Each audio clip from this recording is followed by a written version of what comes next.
अब आपने सुना कि शब्द सैन सतगुरु की पेछाणी, पाया अटल सुहागरे, नतानंद महबूब गुमानी, वही प्रगटे पूर्ण भागरे।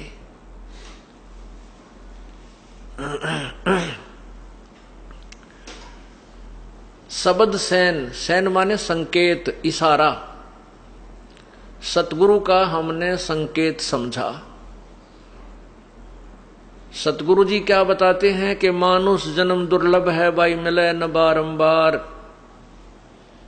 तरवर से पत्ता टूट गिरे वो बहुर न लगता डार।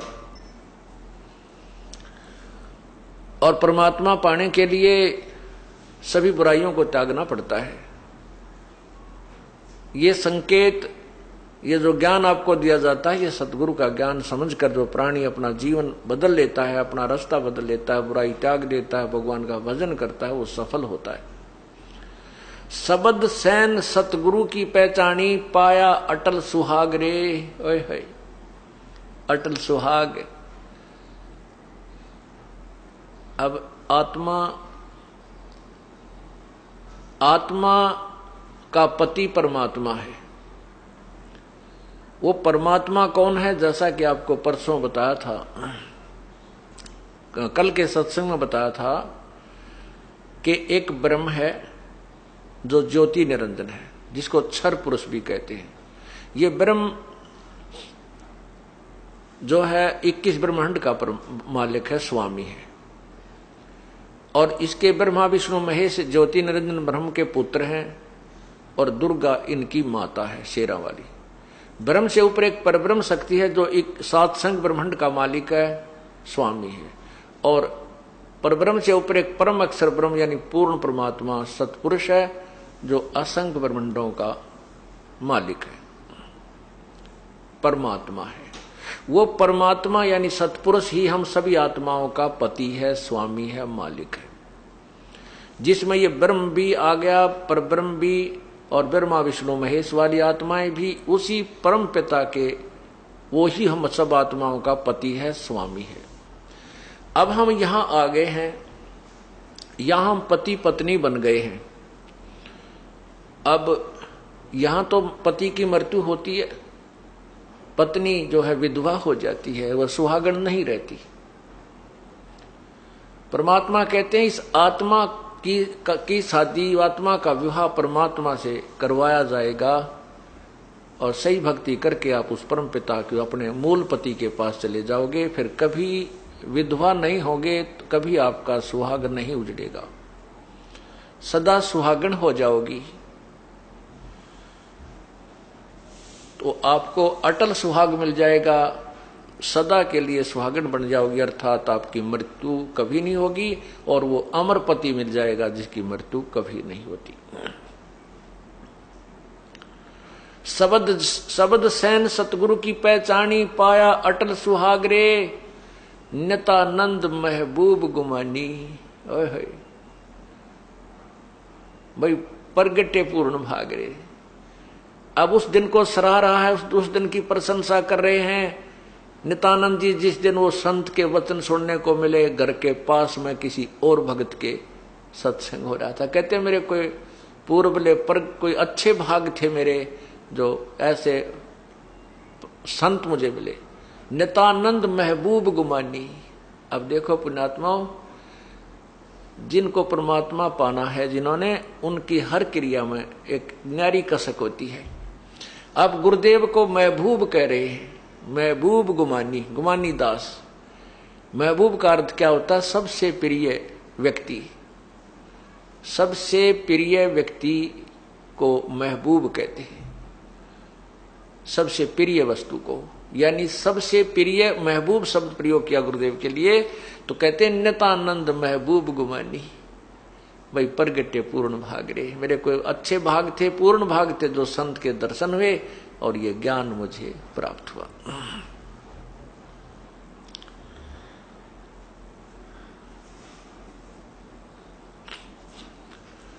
अब उस अविनाशी परमात्मा के विषय में आपको जानकारी दी जाएगी। वो परमात्मा कौन है, कैसा है, कहाँ रहता है, उसका नाम क्या है। उस परमात्मा का नाम कबीर देव है। कबीर देव, हम उसको कबीर प्रभु को बोल देते हैं, कबीर साहब बोल देते हैं। वेदों में उसको कबीर देव बोला। कबीर देव, कबीर देव कहो, हम उसको कबीर देव। देव माने भगवान, देव माने साहब। कबीर देव, कबीर भगवान, हम उसे अपनी एक लोकल भाषा में, लोकल लैंग्वेज में उनको कबीर कबीर कहने लगे। कबीर को वेदों में कबीर शब्द है। वैसे तो किसी भी शब्द, किसी भी अक्षर के शब्द के कितने ही बहुत से जो है ना अर्थ बन जाते हैं, लेकिन वो एक नाम भी होता है व्यक्ति विशेष का।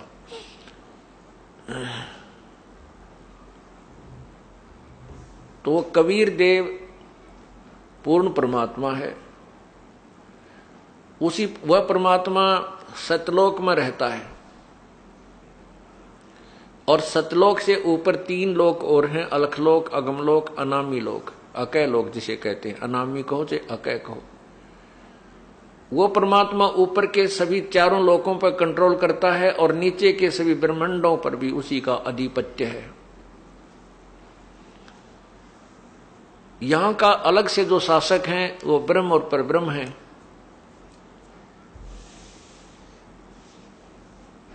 ये ब्रह्म कौन है? ये काल है। इसको श्राप लगा हुआ है, इसको एक बीमारी लगी हुई है कि 1 लाख मानव शरीरधारी मनुष्यों, मनुष्य यानी मानव शरीरधारी मनुष्यों को खाता है, और 1.25 लाख उत्पन्न करता है। उसके लिए इसने अपनी व्यवस्था कर रखी है। रजगुण ब्रह्मा से उत्पत्ति करवाता है, सतगुण विष्णु से ये हमारी सतिथि करवाता है, यहाँ पर एक दूसरे मोह ममता बना करके यहाँ रोक के रखता है, और तीसरे शंकर जी से हमारा संहार करवा लेता है। इस प्रकार ये अपना ये 21 ब्रह्मांड का कार्य चला रहा है। ये काल भगवान, इस काल भगवान ने अपने संदेशवाहक दूत भेजकर यहां अज्ञान प्रचार करवा दिया। परमात्मा, जो पूर्ण परमात्मा की सतिथि से इस जीव को गुमराह कर दिया कि कौन है भगवान, कैसा है भगवान, कहां रहता है वो परमात्मा। लेकिन प्रभु के डर से उसने कुछ सत्य शास्त्र भी रचना की और करवाई।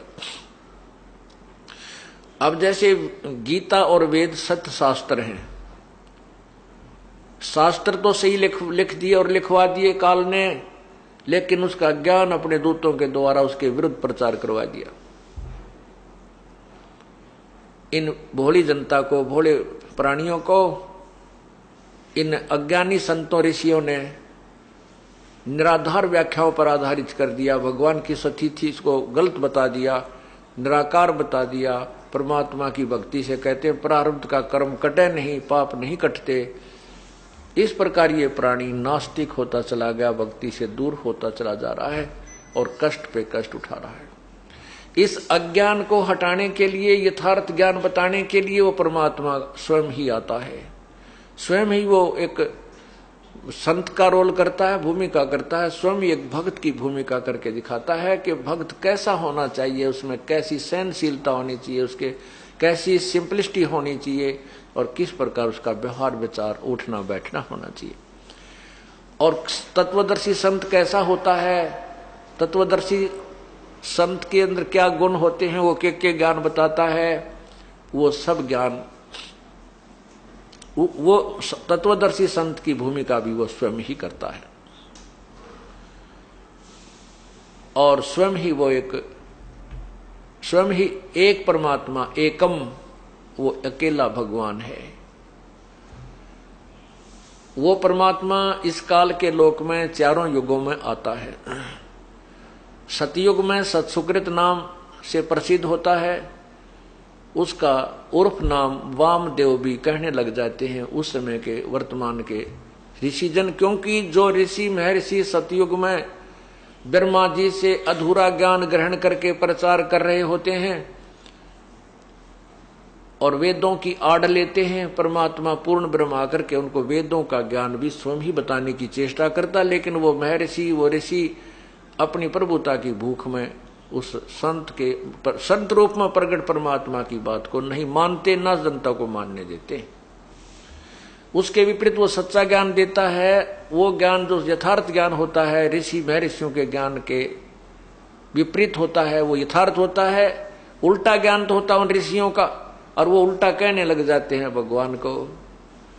तो कबीर परमात्मा जो सतयुग में आते हैं, सतसुकृत नाम से आते हैं, तो उनको वामदेव उल्टा ज्ञान प्रचार करने वाला कहने लग जाते हैं। वामदेव उर्फ नाम उसका निकाल लेते हैं व्यंग्यात्मक तरीके से।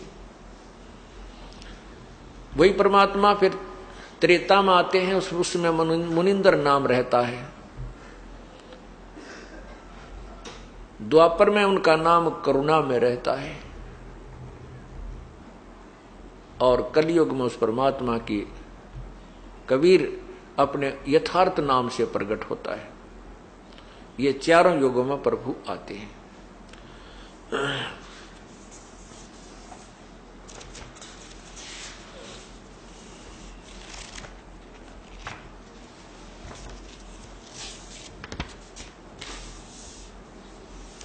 तो चारों युगों में आकर के परमात्मा अपनी लीला करके जाते हैं, ताकि वो की हुई लीलाएं अब कलयुग के अब भक्ति काल में आपके समक्ष हों और आपको विश्वास हो जाए कि परमात्मा कबीर जी ही है।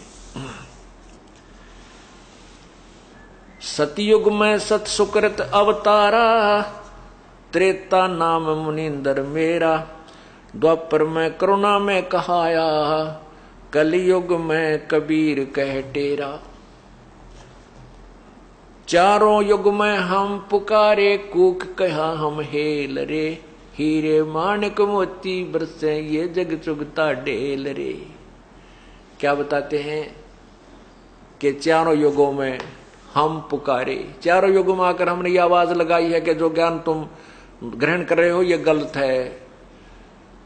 एक पूर्ण परमात्मा की भक्ति ना करके तुम एक लाल को छोड़कर, हीरे मोतियों को छोड़कर कौडियों की ये डले इकट्ठे कर रहे हो, ये जो साधना दूसरी कर रहे हो।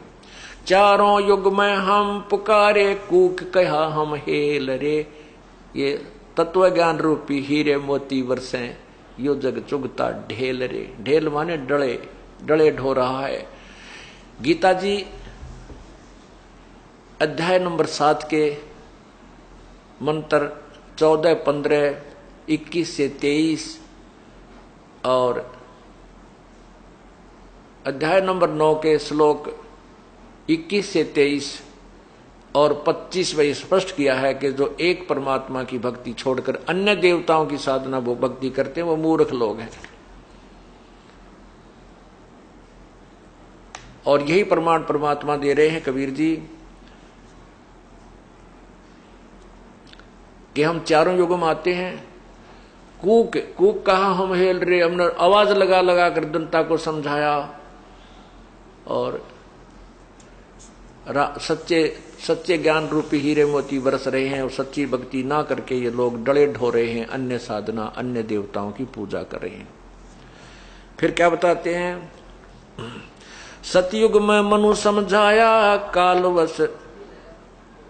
कालवश रहा नहीं मार्ग पाया, उल्टा दोष मोहे लगाया, वाम देव मेरा नाम धराया।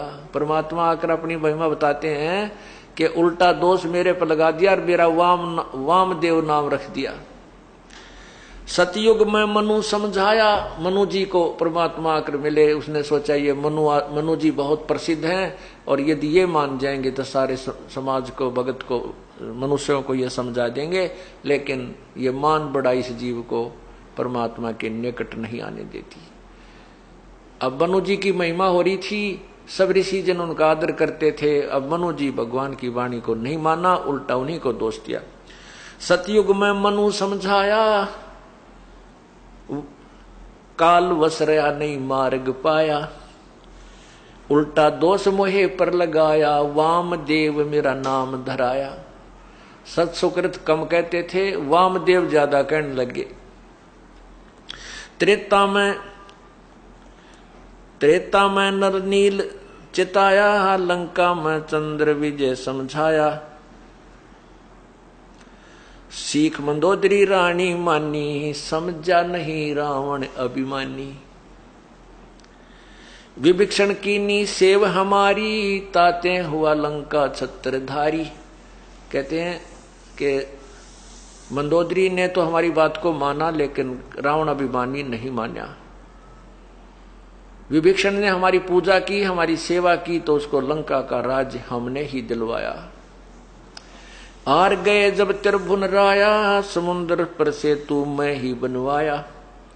जब समुद्र पर पुल बना रहे थे, न वो नल नील से बन रहा था, ना भगवान श्री राम बनवाने में समर्थ थे, क्योंकि वो 3 दिन तक समुद्र में खड़े होकर के समुद्र से याचना कर रहे थे कि हे सागर राज, मुझे रास्ता दे दे। तब समुद्र ने एक विपर रूप धारण किया और बाहर आया, आकर के कहा, प्रभु आप ऐसा काम करो, लाठी भी ना टूटे और सर्प भी मर जावे, आप मुझे जलाओ मत। क्योंकि भगवान श्री राम ने अग्नि बाण निकालकर समुद्र को जलाना चाहा था। तब समुद्र ने मानव रूप धारण करके बाहर आकर के कहा था, समुद्र देवता ने, यानी इन प्रत्येक, जैसे सूर्य है, प्रकाश के जितने स्रोत हैं, और समुद्र है, वन है, पृथ्वी, इनका सब एक एक देवता होते हैं। वो जल देवता नहीं है, उस जल का कंट्रोलर, जैसे सिंचाई विभाग में चीफ इंजीनियर होते हैं, कंट्रोलर होते हैं, ऐसे वो देवता प्रकट हो गया उनके सामने आकर। तब उन्होंने बताया था कि आपके सेना में नल और नील नाम के 2 सैनिक हैं, इनके हाथ में शक्ति है।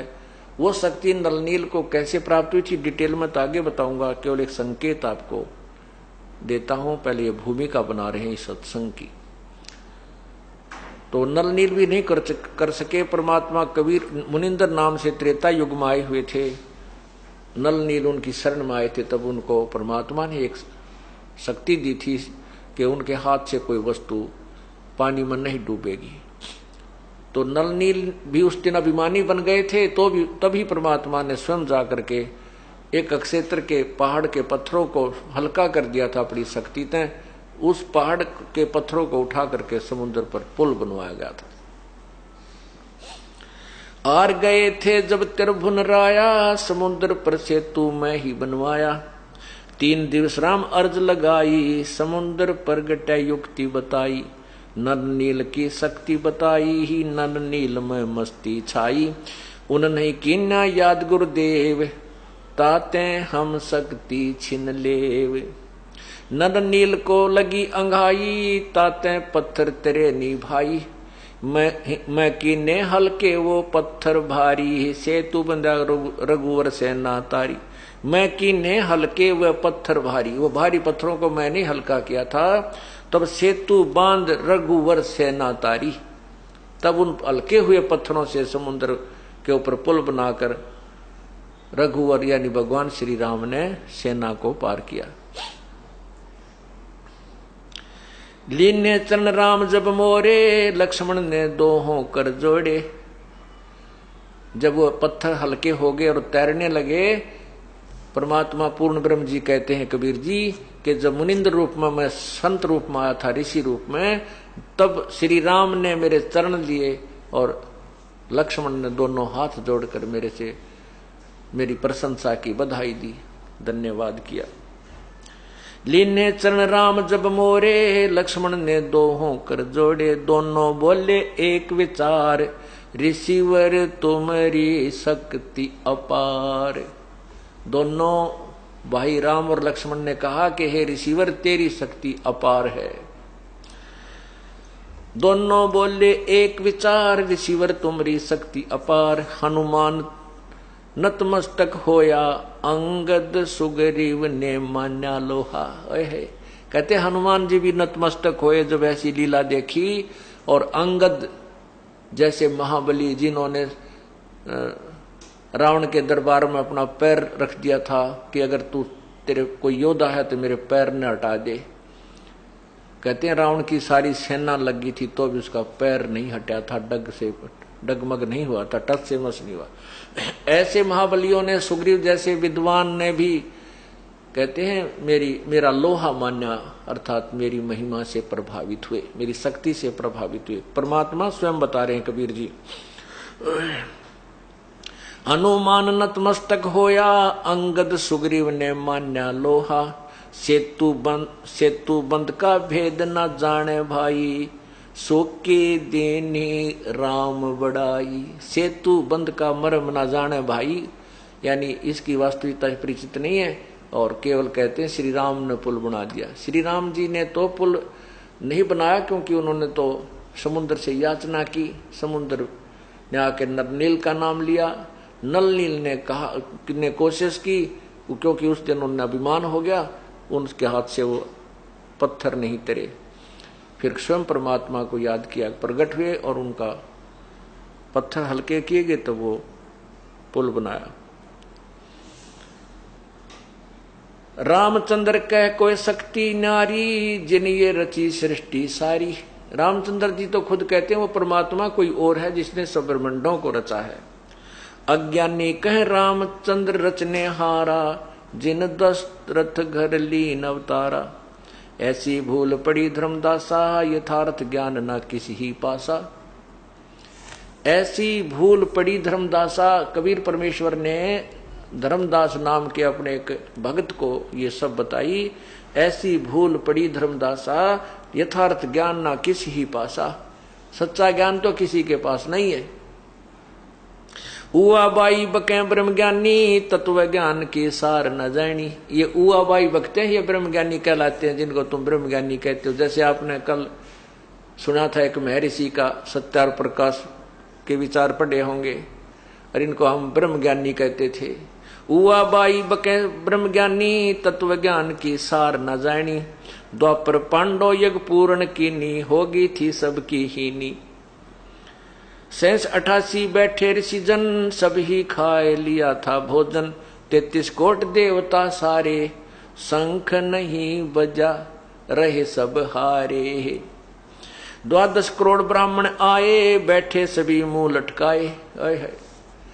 उस एक पांडवों ने एक अश्वमेघ यज्ञ रखी थी, उसमें एक शंख अलग से रखा गया था, पंचजन्य शंख, कि जो पूर्ण संत इसमें भोजन खा लेंगे उसी समय भंडारा पूर्ण होते ही ये शंख बजेगा। यदि शंख ने आवाज नहीं की शब्द, तो वो समझो यज्ञ संपूर्ण नहीं हुई। उसके विषय में बताई जा रही है शॉर्टकट। 33 कोट 86 ऋषि बैठे जन, सभी खा लिया भोजन। 33 कोट देवता सारे, शंख नहीं बजा रहे सब आरे। 12 करोड़ ब्राह्मण आए, बैठे सभी मुंह लटकाए। यानी सभी ने कुछ कर लिया, लेकिन शंख नहीं बजा था। ब्रह्मा विष्णु शिव गुप्त यज्ञ माहे, बाजा ना शंख भोजन खाए। ये ब्रह्मा विष्णु महेश भी कहते हैं गुप्त रूप में वहां विराजमान थे, उनने भी भोजन कर लिया तो भी शंख नहीं बजा। ब्रह्मा विष्णु शिव गुप्त यज्ञ माहे, बाजा ना शंख भोजन खाए।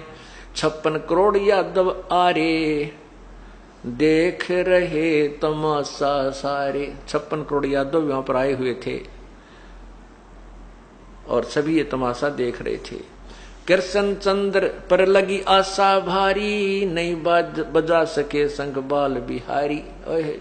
सभी पांडवों की या सभी उपस्थित ऋषियों की भगवान श्री कृष्ण के ऊपर आस्था थी कि ये भोजन खा लेंगे तो शंख बजेगा।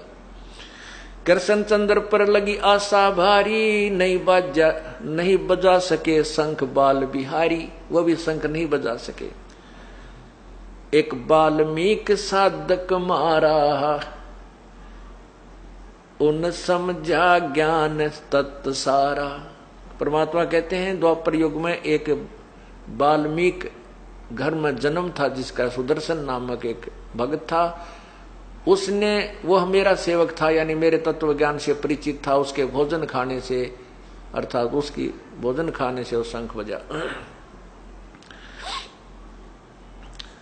एक वाल्मीकि साधक मारा, उन समझा ज्ञान तत् सारा। श्री कृष्ण जब ध्यान लगाया, निरंजन ने गुप्त भेद बताया।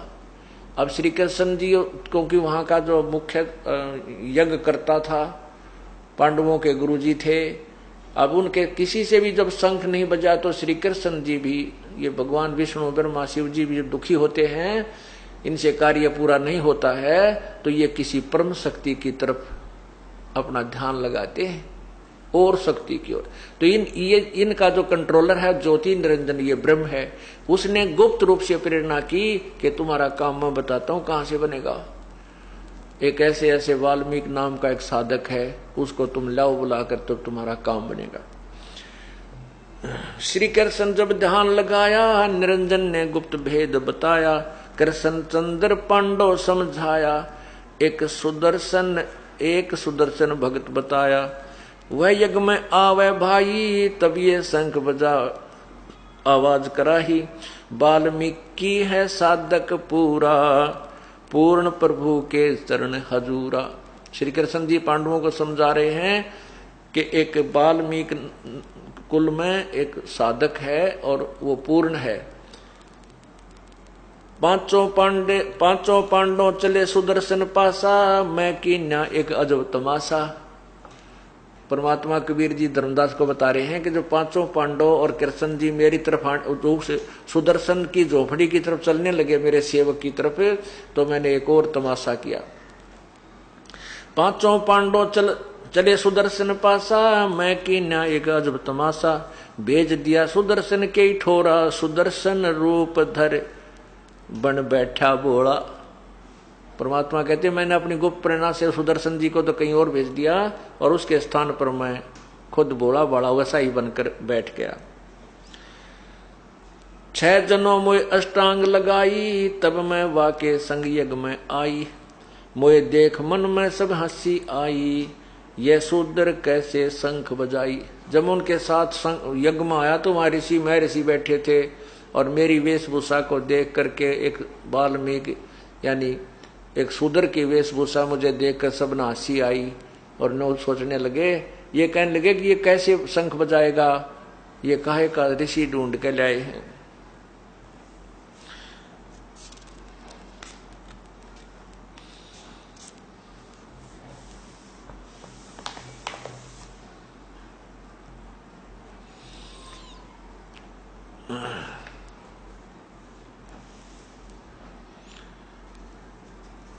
अब परमात्मा, ये तो एक कहानी है कि परमात्मा आए, फिर उनका यज्ञ संपूर्ण हुआ, ये आगे बताएंगे आपको। अब आपको बताते हैं कि परमात्मा चारों युगों में आते हैं। सतयुग में सत्सुकृत नाम से आए थे,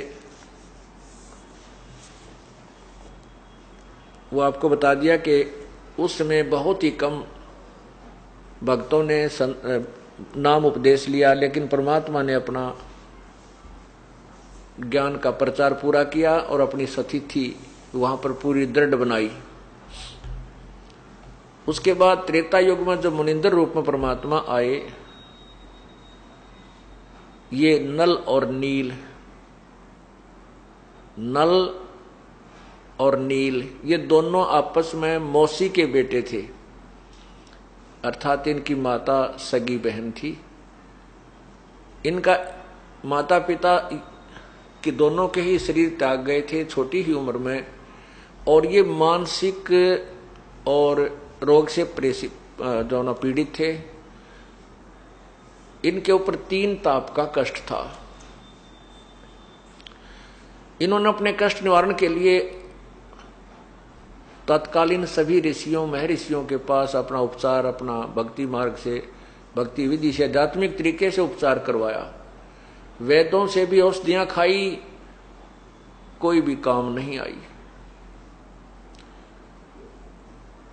सभी ऋषि महर्षियों ने अपनी विधि बताई, बेटा ऐसे कर लो, ऐसा कर लो। उन्होंने जब सब कुछ कर लिया, सब जंतर मंत्र किए, सब जो उन्होंने जाप बताया था जाप किया, जो धर्म बताया था वो धर्म किया, वो पुण्य किया, साधना की, अनुष्ठान किए, लेकिन फिर भी उनको कोई राहत नहीं मिली। तब ऋषि महर्षियों ने जिनके पास वो जाते थे उनको बताया, बेटा ये तुम्हारे प्रारब्ध का कष्ट है, ये तो भगवान ने तुम्हारे भाग्य में लिखा है, और भाग्य के लिखे को हम कोई भी नहीं मिटा सकता, विधाता के लिखे को कोई नहीं मिटा सकता। आप परमात्मा की भक्ति करते रहो, आपका भविष्य का जीवन अच्छा बनेगा। पुण्यात्माओं, तत्व ज्ञान का और इस लोक वेद का इतना ही अंतर है। तत्व ज्ञान में यह बताया जाता है कि परमात्मा की, पूर्ण परमात्मा की भक्ति से सर्व रोग और सर्व ताप खत्म हो जाते हैं। प्रारब्ध में लिखा हुआ कर्म, पाप कर्म भी कट जाता है, समाप्त हो जाता है। और लोक वेद के आधार से ये संत ऋषि जन बताते हैं कि किया हुआ कर्म तो भोगना ही पड़ता है।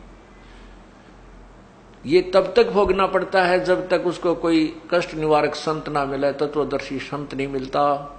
जैसे किसी के पैर में कांटा लग गया हो और वो किसी के पास जाता है कि मुझे ये पीड़ा क्यों हो रही है, वो बताता है देख करके तुझे कांटा लगा है, कांटे के कारण तुझे पीड़ा हो रही है। और वो कहे कि कांटा तो मैं निकाल नहीं सकता, ये तो तेरे लगा ही रहेगा, तू ऐसे कर ये जूते पहन ले, तुझे भविष्य में कांटा नहीं लगेगा। जूता, कांटा लगे पैर में, जूता पहना नहीं जा सकता। वो तो जूता निकले और फिर जूता, वो कांटा निकले फिर जूता पहने, इस डर से हे भगवान कहीं फिर कांटा ना लग जाए। अब आपके ऊपर कोई आपत्ति आई है, आपके कोई टेंशन बनी है। टेंशन किस कारण से बनी है? कोई आपको ऐसी पीड़ा सता रही है, कोई घर में दुख है, कोई व्यवसाय में हानि है, या कोई बालक बीमार है, या स्वयं को कोई पीड़ा है, तो वो उसके कारण आपकी टेंशन बनी है, आपको पीड़ा बनी है। वो पाप रूपी कांटा, वो टेंशन आपको खटक रही है किसी कारण से। जब तक वो काम आपका ठीक नहीं होगा, आपकी वो टेंशन खत्म नहीं हो सकती। वो जो आपको कांटा सता रहा है, रड़क रहा है, वो कांटा निकला अर्थात आपका वो काम बने, फिर आप वो कांटा निकला, यानी वो आपका जो बिल्कुल भयंकर जो कष्ट आप पर आया था वो भगवान निवारण कर दे। फिर आप राम नाम का जूता आप पहनोगे इस डर से कहीं भगवान वो आपत्ति फिर ना गिर जाए मेरे पे। फिर वो राम नाम का जूता आप कभी नहीं निकालोगे। आप रास्ते में जा रहे हो और आपका कांटा लग जा, तो फिर आपका कांटा निकालने के बाद जूता पहनोगे, आप फिर सारे रास्ते जूता नहीं निकालोगे, कहीं फिर वो कांटा ना लग जा। इसी प्रकार इस जीवन के सफर में हम चल रहे हैं, हमें पाप रूपी कांटे लगे हुए हैं, और ये कांटे नहीं निकलेंगे तब तक हम राम नाम का जूता भी नहीं पहन सकते, क्योंकि वह टेंशन पहनने ना दे। वो जूता जो कांटा लगा है, जूते को पहनने ही नहीं देगा, वो तो निकाल कर कुछ राहत महसूस करता है। बल्कि ठीक इसी प्रकार परमात्मा पहले आपके वो कांटे निकालेगा जो आपके ऊपर आपत्ति आई हुई है, और फिर आप इस राम नाम के जूते ने इतने दृढ़ता से पहनोगे जैसे छोटे छोटे बच्चे भी, बहन भी, भाई भी, बेटी भी, बुजुर्ग भी आते ही कहते हैं जी मेरा नाम तो नहीं टूट गया। यानी इतना डर लग रहा है कि कहीं ये राम नाम का जूता फिर निकल जाए, कांटे लग जाए, वही पाप जो पहले दुखी करा करते। तो इस प्रकार हमने अपनी इस भक्ति मार्ग को आगे बढ़ाना है। और तत्व ज्ञान में और इस लोक वेद में बहुत अंतर है। लोक वेद तो आप सुन ही रहे थे, महर्षियों की, ऋषियों की, वर्तमान के जितने भी संत हैं या पहले के जितने भी, एक कबीर परमात्मा को छोड़कर और वेदों और गीता जी के ज्ञान के अतिरिक्त अन्य जितने भी अपने हिंदू समाज के अंदर प्रचलित संतों ऋषियों की थ्योरी के अपनी बनाई हुई पुस्तकें हैं या उनका ज्ञान है, उनने देख लो उठाकर, सब में ये भरा हुआ है कि कराया हुआ कर्म तब भोगना पड़ेगा, प्रारब्ध तो कट ही नहीं सकता। और परमात्मा कहते हैं और वेद बताते हैं कि वो पूर्ण परमात्मा अधर्म के अधर्म यानी घोर पाप को भी, अंश से अंश को भी खत्म कर देता है, नष्ट कर देता है, नाश कर देता है, क्षमा कर देता है। तो इसलिए तो भगवान के नाम की, भगवान की भक्ति में रुचि बनती है। और भगवान कुछ भी ना करे, ना पाप काटे, ना कोई निर्धन धनी बनावे, ना दुख दूर करे, फिर कौन भजन करे भगवान का? आवश्यकता ही समाप्त हो जाती है भक्ति की। इसलिए समाज नास्तिक हो गया, क्योंकि इनको यथार्थ भक्ति मार्ग नहीं मिला, और जो साधना ये करते थे उनसे लाभ नहीं हुआ। आखिर में गुटी सूटी लाके अपना गम बुलाने लाएंगे, उससे और दूने निर्धन हो गए और विकार घने बन गए, आपस में लड़ाई झगड़े बढ़ गए। परमात्मा की दया से जब आपके घर में सुख होगा, आपका माइंड बिल्कुल बैलेंस रहेगा, झगड़ा भी कम होगा, कोई गाली भी दे जाए तो भी सहन करोगे। और जब टेंशन बनी होती है, कोई बालक भी बोल पड़ा, उठकर दो मारो उसके, बढ़िया रेख लो है, वो दूना झगड़ा बढ़ता है। कारण क्या है कि उसका बीपी जो है अप डाउन होता रहता है। और जब परमात्मा मिल जाएगा, भक्ति करेंगे, सारे दुख दूर हो जाएंगे, ये बीपी भी ठीक हो जाएगा और आधे झगड़े करके आप पे मिट जाएंगे। फिर परमात्मा की भक्ति का और शक्ति का वहां पर आपके घर में निवास हो जाएगा, तो फिर भी आपको एक अजीब शांति और मिलेगी। तो इसी प्रकार उस नल और नील ने सभी ऋषियों महर्षियों के पास जाकर के ये सुन लिया था कि ये तुम्हारे प्रारब्ध का कर्म है, तुम्हें भोगना ही पड़ेगा। नल और नील केवल मृत्यु की इंतजार कर रहे थे कि कब वो दिन आवे, हमारा यहां से झंझट मिटे, ये रोग तो बहुत सता रहा है। परमात्मा दया करते हैं, मुनिंद्र रूप में प्रकट वो पूर्ण ब्रह्म, मुनिंद्र ऋषि के रूप में प्रकट वो पूर्ण ब्रह्म परमात्मा कबीर देव एक दरिया के किनारे सत्संग कर रहे थे। वहां पर भक्तजन आते थे, श्रोता आते थे, सुनते थे, कुछ उनके निजी भक्त भी वहां आते थे, सुनते थे। एक दिन सौभाग्य प्राप्त हो गया नल और नील को भी उस परम पिता के दरबार में जाने का। नल और नील को यह विश्वास नहीं था कि तुम स्वस्थ हो जाओगे, लेकिन दुनिया जाति देख रही थी, औरों के मुख से सुन रहे थे, बड़े महापुरुष आए हैं, बड़े दुख दूर करते हैं, लेकिन नल नील को विश्वास कतई नहीं था। फिर भी सोचा चल टाइम तो पास करना, 2 घड़ी वहां बैठ आते हैं चल के। अब जो ही नल नील वहां सामने आए, उस अक्षेत्र में आते उनको कुछ राहत मिलने लगी, और जो ही परमात्मा के चरण छुए उन्होंने आकर के, और परमात्मा ने दोनों के हाथ सिर पे हाथ रखा, हाथ रखते उनका सर्व रोग समाप्त हो गया। अब नल नील को ऐसे लग रहा है जैसे तुम्हारे शरीर में कोई रोग था ही नहीं। इतना चमत्कार देखकर, ऐसी लीला देख करके दोनों के दोनों चरणों में गिर गए, बहुत फूट फूट कर रोने लगे। हे परमात्मा, तुम आप कहाँ छुपे थे? हे महाराज जी, हे ऋषि महाराज, हे ऋषि जी आप कहाँ थे? हम तो बिल्कुल हार चुके थे, थक चुके थे, हमने तो सोच लिया था कि अब तो ये हमारे कष्ट का निवारण मृत्यु के साथ ही होगा। सारी कहानी बताई कि हे ऋषिवर, हमने सभी ऋषियों से, महापुरुषों से उपदेश भी लिया, उनके द्वारा बताई विधि का भी प्रयोग किया, साधनाएं भी की, लेकिन हमारा कोई कष्ट दूर नहीं हुआ था। आज आपके आशीर्वाद मात्र से हम स्वस्थ हो गए प्रभु। तो परमात्मा ने कहा, बेटा आप सत्संग सुनो, बैठकर उपदेश ले लो। ये तो आपको, ये तो कांटा निकाला है मैंने, और ये सफर अभी लंबा, इसमें और भी कांटे लग सकते हैं, इसलिए जो जूता हम देंगे ये ISI मार्ग का, इसने पहन के देखो जब कांटे लग जाते। अर्थात ये पूरा सुरक्षा कवच आपको दिया जाएगा पूर्ण परमात्मा की साधना का। नल नील ने सत्संग सुना और परमात्मा का उपदेश ले लिया, उनको गुरु बना लिया। अब गुरु बना लिया उनका, तो उनको तो इतना दृढ़ विश्वास हो गया कि हमारा जीवन दान ही प्रभु ने दिया है।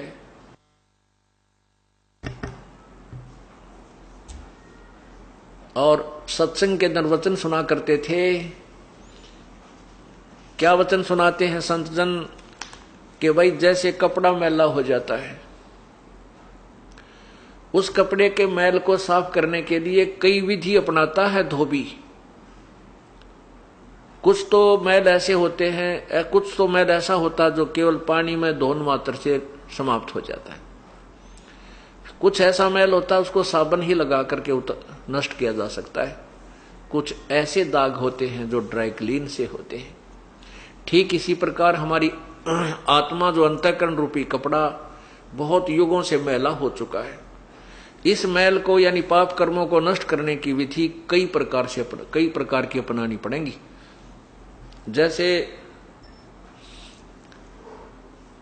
जैसे रोगी डॉक्टर के पास जाता है, डॉक्टर उसको पीने की दवाई अलग से देता है, कैप्सूल न्यारे देगा, गोली अलग से देगा, और फिर मालिश की दवाई अलग से देता है। इन सभी औषधियों का प्रयोग करके स्वस्थ हुआ जाता है। इसी प्रकार इस हमारे को ये दीर्घ रोग लगा हुआ है जन्म और मृत्यु का। इस जन्म मृत्यु के रोग को काटने के लिए हमें कई प्रकार की उपचार अर्थात कई प्रकार की उपासना जैसे जैसे भी विधि है वो सब अपनानी पड़ती है। इसलिए हमारे ऊपर जो पाप कर्मों का धब्बे लगे हैं, दाग लगे हैं, मैल चढ़ा हुआ है, उसको काटने के कई तरीके बताए। जैसा आपने कल यजुर्वेद में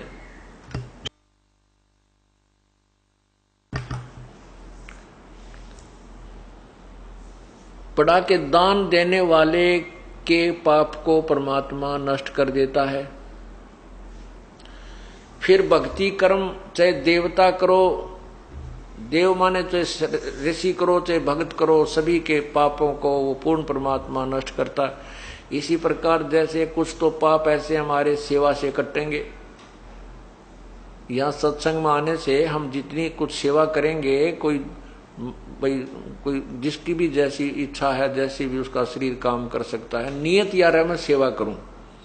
यहाँ पर केवल एक प्रभुता की भूख लेकर नहीं आवे, एक रोगी बनकर आवे। जैसे डॉक्टर के पास रोगी कितना ही सेठ हो चाहे अफसर हो अधिकारी हो, जब उसको ये पता चल जाएगा कि तुझे कोई भयंकर बीमारी है और वो क्लियर नहीं हो पा रही है, उसके ट्रीटमेंट के लिए जो हॉस्पिटल में जाता है तो उस समय वो भूल जाता है तू कौन है, तू क्या है। वो अपने आप को एक रोगी समझता है और रोग कटाना उसका उद्देश्य होता है। डॉक्टर के पास उसके नखरे नहीं होते, जहां डॉक्टर कहता है लेट जा वो लेट जाता है, वो कहता वहां जाइए रिपोर्ट लेकर वो चल पड़ता है, वहां बैठ जाइए वहां इंतजार करता है। इसी प्रकार हमने सत्संग में आकर के अपने आप को उस रोगी की तरह समझना चाहिए कि हमारे जन्म मृत्यु का दीर्घ रोग लगा हुआ है और गुरुजी वहां पर डॉक्टर होते हैं, उनके हर एक आज्ञा का पालन करना हमारा कर्तव्य बनता है। तो यहां पर आओगे तो सेवा करने की नीत हो। जैसे कोई कुछ भी काम चल रहा है, क्योंकि यहाँ पर कहीं शेड लग रहा है कि तो चिनाई हो रही है या कोई खाने पीने का व्यवस्था है या बस ये टाट बिछाने हैं, तो एक भक्त टाट बिछाने लग रहा है तो आपकी नीयत हो उठ कर मैं भी मदद करूं। अगर वो ज्यादा हो जाते हैं, नीयत आपकी रहे कि मैं करूं, अगर आपका समय नहीं मिलता है, आपको नहीं और भक्त काफी कर रहे हैं, आप चेष्टा भी करते हो करने की, नहीं भी अवसर मिलता है, आपकी नीयत है सेवा करने की, तो आपकी वो सेवा परमात्मा के चरणों में गिनती हो जाएगी कि इसकी नीयत है करने की, तो आपकी सेवा ही काउंट हो जाएगी। वो सेवा में ही आपका वो लिखा जाता है कर्म। भाव ये है कहने का कि नो शर्म नहीं मानना कि मैं इतना बड़ा अधिकारी हूं या बड़ा सेठ हूं या मैं नो हूं, मैं बिछाऊंगा मन शर्म आओगी। हो सकता है 1 2 3 बार आने में तो कुछ दिन ये महसूस हो सकता है, फिर बार बार आओगे तो वो मरोड़ भी खत्म हो जाएगी, क्योंकि ये मरोड़ खत्म करें पार पड़ेगी। तो इस प्रकार कोई किसी प्रकार की भी सेवा है, उस सेवा से भी हमारे कुछ पाप नष्ट होते हैं। दूसरा यह है कि हम जो सुबह शाम दोपहर के नित्यनेम करते हैं, यह ज्ञान यज्ञ है, ये सत्संग है, यह ज्ञान यज्ञ है। एक धर्म यज्ञ है जो भंडारा चल रहा है परमात्मा के, हंस आते हैं, सदा व्रत दिन रात चलता है यहाँ भगवान का। ये इसमें जिस चीज का भी जो सहयोग है वो धर्म यज्ञ हो रही है। किसी का 1 रुपया, किसी के 100 रुपये, किसी के 1000 रुपये, किसी के 10,000, किसी के लाख, उनकी उसी रेशो में आपको पुण्य मिल रहा है। ये धर्म यज्ञ है। एक यहाँ पर हवन यज्ञ चल रही है, जो हमने ज्योति जगा रखी है। जितने पाठ चलते हैं प्रत्येक की एक ज्योति जगाते हैं। एक ज्योति में लगभग 3 दिन के अंदर 1 किलो घी, 750 ग्राम घी, अच्छी मोटी ज्योति बन जाता है 1.25 किलो घी भी लग जाता है। अब ये तो 5 दिन चलेगा। तो इस प्रकार ये हवन यज्ञ हो रहा है। इस 5 दिन के अंदर लगभग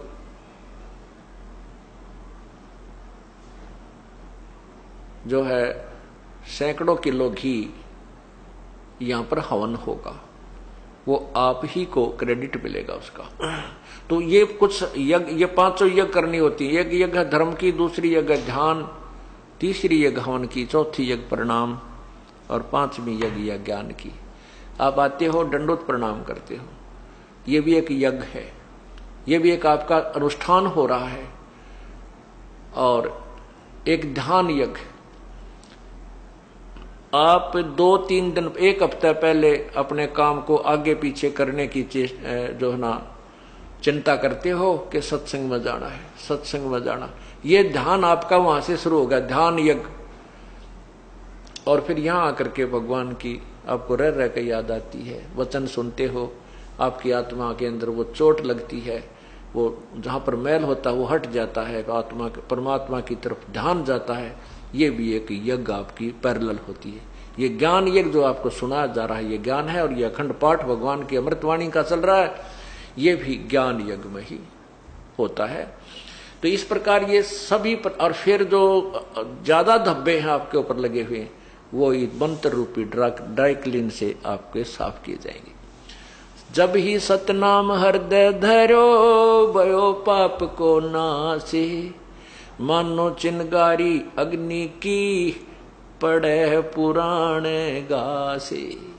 ये पुराना घास या पहले के पाप कर्म जो संचित कर्म हमारे हैं और ये प्रारब्ध में लिखे हैं, ये एक ऐसा घास जानो, पुराना घास, सूखा घास, और उसमें एक माचिस की सींक लगा कर जलाकर उसमें डाल दीजिए, सबको जलाकर भस्म कर देगी, और फिर हवा चलेगी, उस राख को भी इधर उधर फेंक के कति नष्ट वष्ट कर देगी।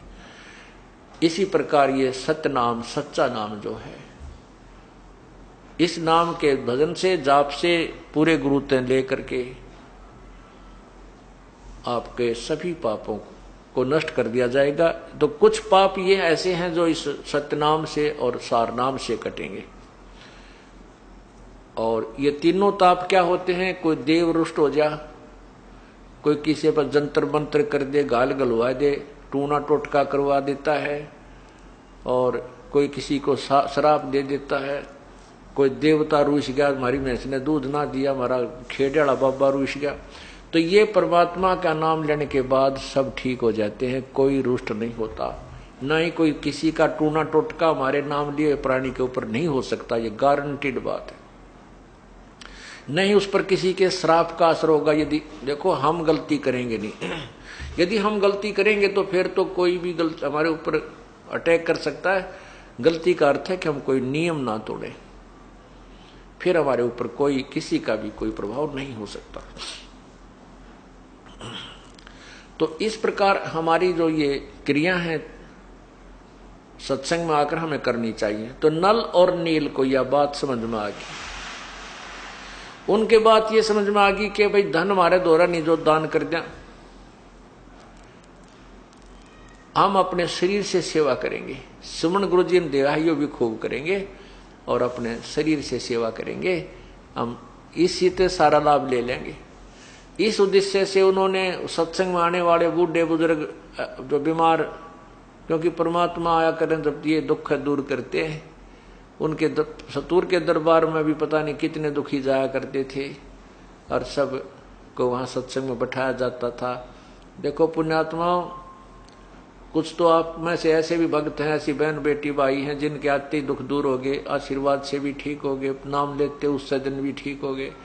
और कुछ एक ऐसे हैं जो अभी तक उनको 2 दिन, 10 दिन, 20 दिन, महीना, 2 महीने भी लग सकते हैं। ये परमात्मा की लीला समझना, ये मत समझना कि ये भगवान के घर में कुछ ना हो रहा है, सब कुछ होगा। उसके अपने तरीके हैं, अपना ट्रीटमेंट है, उसको कैसे करना है। अब जिनके परमात्मा ने आते ही दुख दूर किए, उसको पता था कि ये भागेंगे नहीं और दूने दर्द होंगे।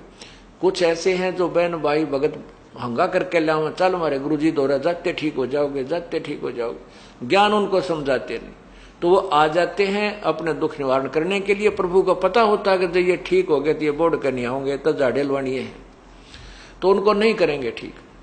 अब जैसे हम जाया करते उड़ा कनपेड़ जड़वान, कनपेड़ झाड़ दी, ठीक होया कि ना होया, हो गया तो फिर उसके पास नहीं जाना, फिर कदे कनपेड़ होगी तो तभी जाएंगे। तो हम परमात्मा नहीं चाहते कि यहाँ झाड़ा लावर उन्हें ठीक करके बेच दिए, फिर कभी ना आए इनके ऊपर, फिर और बहुत कष्ट आएंगे। तो यहाँ पर वो भविष्य का भी ट्रीटमेंट किया जाता है कि ये पुण्यात्मा यहाँ आता रहे, 2, 4, 10, 20 बार आने से इसको ज्ञान सुनेगा, सत्संग सुनेगा तो ज्ञान हो जाएगा, फिर ये डगमग नहीं होगा, फिर इसको परमात्मा स्वस्थ भी कर देंगे। यदि उसको पहले स्वस्थ कर दिया तो उसको और भयंकर दुख हो जाएगा, वो तो दुख दूर होगा, लेकिन आगने वाले समय में और भी बहुत कष्ट उस प्राणी थे, उनका बचाव नहीं हो पाएगा। वो दयालु इसलिए थोड़ी सी देरी करता है। उस देरी में हम न सोच लेते हैं देख कुछ लाभ नहीं होता, चाल की तो और चलाएंगे, कहीं और जाने के बाद फिर वो पता है समुद्र या नौका जो है बगैर पतवार के घूमती रहती है, उसका ठिकाना कोई नहीं। तो नल नील ने इसी उद्देश्य से सेवा प्रारंभ कर दी। अब वो क्या करते थे, कोई भी रोगी आता था तो परमात्मा के पास बहुत दुखी आते थे। एक बार तो कहते हैं काशी में 160 कोढ़ी थे और वो कोढ़ी चले गए। कहने लगे भगवान आप सबके दुख दूर करते हो, हमारा भी कर दो। नु बोला परमात्मा बोले भाई थारे तुम्हारे दुख न कद नाट्या में, तुम आए ताज हो। उनको कहा बेटा तुम भजन करो, भक्ति करो, तुम स्वस्थ हो जाओगे। उन्होंने कहा ठीक है, जैसे जो आपकी आज्ञा। कहने लगे भगवान भक्ति तो हम कर लें, पर यू कोड कर्ण तना देता, पीड़ा बहुत होती है, आप दया कर दो, दया कर दो। परमात्मा को पता तो था, पर उनने उनको कह दिया अच्छा भाई करेंगे, परमात्मा से अर्ज होगी सुनाई तुम्हारी। तो कहते हैं वो सारे के सारे का कोड ठीक हो गया। कोड ठीक होगा तो वो तो भाई फिर सत्य कहा बेटा सत्संग माया करियो का। अच्छा जी, अब वो तो ना धोकर बटे उबन काए, फिर जो पहले तो पीप चुया करती थी, कपड़ा भी ना सुहा हुआ था, और फिर ना सेवा करें, बैठ जा नो टेव की तरह आकर कोई भगत कर काम कर लो तो कर ले, यानी उल्टा उस तरह व्यवहार नहीं बना उनका। तो परमात्मा कहते हैं भाई ठीक है, हम तो देख दोबारा इस कष्ट ने तुम्हारे कदे नहीं, और तुम इस तरह चलोगे तो तुम्हारी भक्ति नहीं बनेगी। एक दो गलतियां उन्होंने की, परमात्मा ने उनको करड़ा किया कि भाई ऐसा नहीं होता सत्संग में, तो वो आना ही बंद कर गए, आना ही बंद कर गए और भक्ति त्याग गए। अब ठीक आगे क्या हुआ वो तो लंबी कहानी है, वो तो प्रत्यक्ष है क्या होगा क्या हुआ होगा उनकी गेला ज्यादा डिटेल नहीं बताते। तो परमात्मा ने ये सारे उदाहरण पहला करके दिखा रखे हमारे ताई, इस दास को उदाहरण दे रखे हैं कि ऐसे भी आवेंगे और उनको ठीक होते बकवाद भी पावेगी, फिर तेरा दिल भी दुख पाओगा कि देखो भगवान से अर्ज की और इन ये ठीक भी हो गए राज, फिर वो बकवाद गड़े। ऐसे बहुत से लोग हैं। एक बेटगाम में हमारा भगत राजेंद्र जी, उनके घर में सत्संग करने लाग रहे, वहां एक उसी गांव का एक कति रो है, बैठा बैठा है मैं मरूंगा, सब ने बता दिया, डॉक्टरों ने भी इलाज, डॉक्टरों ने भी उसको लाइलाज कर दिया, सूज रहा सारा शरीर, उसके पता नहीं गुर्दे खराब थे, सारी बुरा हाल हो रहा, और अंतिम सांस गिने, सांझ सवेरा जा रहा उसकी मौत का। यही से दयालु हमारे भगत उसको बुला लिया, एक आजा तुम्हारे गुरुजी आऊंगे, हमारे पाठ हो रहा है, तू कोई नहीं मरे। सब ने पूछा भाई मैं बच जाऊंगा हमारे, क्यों मैं एक दिन लेट गया था, पाठ पहले प्रारंभ हो जाता था। तो सब भगत ने कहा तू चिंता ना करे, गुरुदेव नान दे, तुझमा ठीक हो जाएगा। सब न रो है, उसकी पत्नी भी, पर ऐसी कृपा हुई मालिक की उसने नाम ले लिया, वो स्वस्थ हो गया। 5-6 महीने तो वो ठीक हमारे साथ आता रहा, फिर आंडी पा गया, मंदिर में पुजारी बनकर बैठ गया उससे गांव में। अरे तेरा गजब हुई हो, और इतने सुख दिए परमात्मा ने उसको। तो ऐसे भी जिन और बतेरे हैं, तो इसलिए प्रभु अपने हिसाब से करते हैं। 1-2 बार तो अपने भक्तों जो जिनको आप लाते हो किसी को प्रभु कर देते हैं, लेकिन हमारा उद्देश्य ये है कि ठीक ठाक तो 2 मिनट का काम है, 2 सेकंड का कुछ भी नहीं उस भगवान के लिए यो। परंतु उन्हें तो और दुख दिखाई दे है कि यो नादान जय फिर हमारे इस रास्ते से भटक गया। तो काल तो बाट देखा इसकी, काल तो इंतजार कर रहा कि ये पुण्य तो कमाओगा यहाँ पर, शुभ कर्म तो यहाँ करके जाओगा, और उसकी बिरान में टिक करवाओगा काल, फिर उसको कितना राजा बना देगा, कितना मेंबर बना देगा, कितना मेले बना देगा, और उसकी करवा के खराब कमाई ने और गधा बना देगा। परमात्मा को पता है ये मेरी आत्मा है, और काल के जाल में तुरंत फंस जाती है। मेरे ज्ञान को तो मैं 10 वर्ष समझाऊं और दूसरा एक दिन में उसकी सारी बात मेरी ज्ञान को काट के वो काल का दूत उसमें फिट कर देता है मेरे भक्त में और मेरे से दूर कर देता है। अंत कोट बाजी जहां हम रचे सकल ब्रह्मंडे, कहे कबीर मैं के करूं ये काल करे जीव खंडे। परमात्मा कहते हैं कि मैं सारी सृष्टि की रचने वाला हूं, मैं इतनी समर्थ शक्ति होते हुए भी अब मैं के करूं यो काल मेरे जीव को, मेरी आत्मा को जो मेरी शरण में आ चुका है उसने भी खंड कर देता, उसका नाम तोड़वा देता, कोई न कोई बकवाद गढ़ा के कोई बहाना बना के। अनंत कोट बाजी जहां हम रचे सकल ब्रह्मंड। गरीबदास जी बताते हैं, कबीर जी यूं कहते हैं, कह कबीर मैं के करूं यू काल करे जीव खंड। यू काल जो है हमारे जीव को खंड कर देता है, यानी तोड़ देता है, उसको अपने पाले में ले जाता है। हमने शुभ कर्म तो करते हैं परमात्मा के बताई विधि से, 1 2 4 साल हम साधना कर लेते हैं, हमारे पास वो भक्ति का धन हो जाता है और फिर हम सत्संग त्याग जाते हैं। उस अपने किए हुए सत्संग के दौरान शुभ शास्त्र अनुकूल साधना में किए हुए पुण्यों को फिर ये प्राणी अन्य योनियों में अन्य जन्मों में मनुष्य जीवन पाकर प्राप्त करता है, तो उसमें वो अच्छा राजा भी बन सकता है, सेठ भी बन सकता है, उसी के पुण्य होते। और यदि उसको आगे भक्ति नहीं मिलेगी तो फिर वो पूंजी समाप्त हो जाती है। तो इसलिए हम हर दृष्टिकोण को सोचकर परमात्मा की आज्ञा अनुसार यहां सब क्रिया की जाती है। आप कोई लेट भी हो रहा है, किसी को कोई आराम नहीं हो पा रहा है, उसके लिए बताया कि द्वार धनी के पड़ा रहे धक्के धनी के खा, 100 काल झकझोल ही पर द्वार छोड़ ना जा। राम नाम रटते रहो, राम नाम रटते रहो, जब तक घट में प्राणे, कदे तदीन दयाल के बनक पड़ेगी कानी। कभी तो उस दीन दयाल के यानी परमात्मा कभी तो सुनेगा जरूर आपकी, और यही भगवान है जो सुनने वाला, और कोई सुन भी नहीं सकता।